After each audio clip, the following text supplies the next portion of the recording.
ეცეთ რა არის პოლიტპატიმრების გათავისუფლება დღეს ხელეწიფება მხოლოდ ქართული ოცნების წარმომადგენლობას.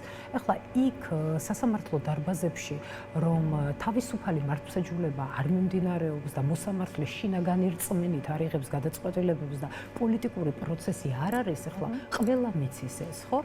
უბრალოდ ეს არის ფარსი, ნამდვილად სასამართლო პროცესს მე ამას ვერ დავარქმევდი, თავისი ცრუმოწმეებით, მაგრამ მათ შორისაც არის გამონათება და მაგალითად ასეთი გამონათება იყო გუშინ ექსპერტის დაკითხვა, რომელმაც თქვა პირდაპირ, მაგალითად მზია ამაღლობელთან დაკავშირებით. ამიტომ დღეს ის რაც არ შეგვიძლია ჩვენ, იმაზე საუბარი უბრალოდ წარმოუდგენელია. ჩვენ ვიცით ერთი რამ, რომ ჩვენთვის უმნიშვნელოვანესია მათი გათავისუფლება. მათთვის გათავისუფლებისათვის გრძელდება ის პროტესტი და ამავდროულად არის თუ არა შესაძლებელი რომ გამოშვებულნი იქნენ. ცხადია, მათ აქვთ როგორც ამნისტიის ვარიანტი, აქვთ შეწყალების ვარიანტი, შეწყალებაზე დამთანხმებები რომ ყოფილიყვნენ ეს ადამიანები, მათ აქამდეც შეეძლოთ ძალიან ბევრი კომუნიკაცია მოეხდინათ ქართული ოცნების წარმომადგენლობასთან, მაგრამ სხვადასხვა ფორმებით ეს შესაძლებელია და თუ მართლა გონებას მოუხმობენ, იმიტომ რომ ქართული ოცნების რიგებშიც არიან ის ადამიანები, რომლებიც ფიქრობენ, რომ ამ ადამიანების ციხეში ყოფნა მათ მდგომარეობასაც უფრო და უფრო ამძიმებს. მით უმეტეს, რომ ქართული ხალხი მოითხოვს ამას, პოლიტიკოსები მოითხოვენ ამას, დასავლეთის სამყარო მოითხოვს ამას, რომ პოლიტპატიმრები და პოლიტპატიმრებს შორის კიდევ დამატებით პოლიტიკური პარტიების წარმომადგენლები და ჟურნალისტი ქალიც არიჯდეს ციხეში. ამიტომ შესაძლებელი არის, მაგრამ ქართული ოცნება ყველაფერს ყოველთვის იყენებს პოლიტიკური მიზნებისათვის და შეიძლება პოლიტიკური მიზნებისათვის ეს კარტიც გათამაშდეს.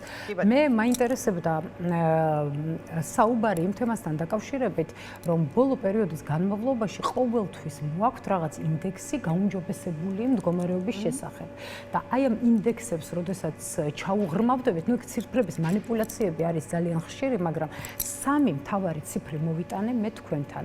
ანუ პირველი ბავშვთა სიღარიბე, რაც არის მაჩვენებელი და თქვენ გახსოვთ, რომ ერთ-ერთი პრემიერი მოიხსნა სწორედ გიორგი კვირიკაშვილი, ბავშვთა იუნისეფის ბავშვთა შემშილი. აი ციფრი არის მაგალითად პირდაპირ ამოწერილი საქართველოს სახალხო დამცველის ანგარიში 2024 წლის სოციალურად დაუცველი ოჯახების მონაცემთა ერთიან ბაზაში რეგისტრირებული ბავშვების რაოდენობა წინა წელთან შედარებით, მხოლოდ წინა წელთან შედარებით გაიზარდა 6.51%.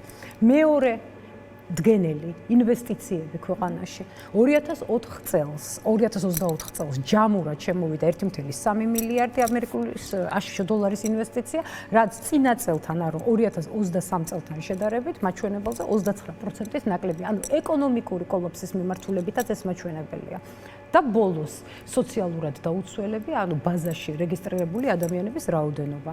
მარტის მონაცემები 2025 წლის, რომ საარსებო შემწეობის მიმღები და ამავდროულად სოციალური დაუცველი სტატუსის მქონე პირთა რაოდენობა არის 700.740 პირი. ამას დაუმატეთ ემიგრაცია, განსაკუთრებით ახალგაზრდა თაობის, რეპროდუქციულ ასაკში მყოფი თაობის, ამას დაუმატეთ ნარკოტიკების უკანონო ბრუნვა და ტრაგედიები, რაც ყოველდღიურად არის, ამას დაამატეთ კრიმინალური გარჩევნები და ყოველდღიურად რა რაოდენობის ადამიანები იღუპებიან და ანუ მე აქ საუბარი პოლიტიკური კრიზისია, საპარლამენტო კრიზისია, ეკონომიკური კრიზისია, სოციალური კრიზისია და ამ კრიზისის განმუხტვისთვის ვეუბნებით, რომ აუცილებელია ორი მოთხოვნის შესრულება. ეს ორი მოთხოვნა არის პოლიტპატიმრების გათავისუფლება, ხელახალი არჩევნების ჩანიშვნა, ამ ქვეყანაში პოლიტიკის დაბრუნება და რაც მთავარია, არჩევნების მიმართ ნდობის დაბრუნება მოსახლეობაში. და როდესაც აი ამას არ ასრულებენ, მაშინ რაღაცა ურთიერთობების აღდგენა დემოკრატიულ სამყაროსთან, ეს არის აბსოლუტურად წარმოუდგენელი, ეს არის შეუსრულებელი მისია და თვითონაც იციან ალბათ ამის შესახებ.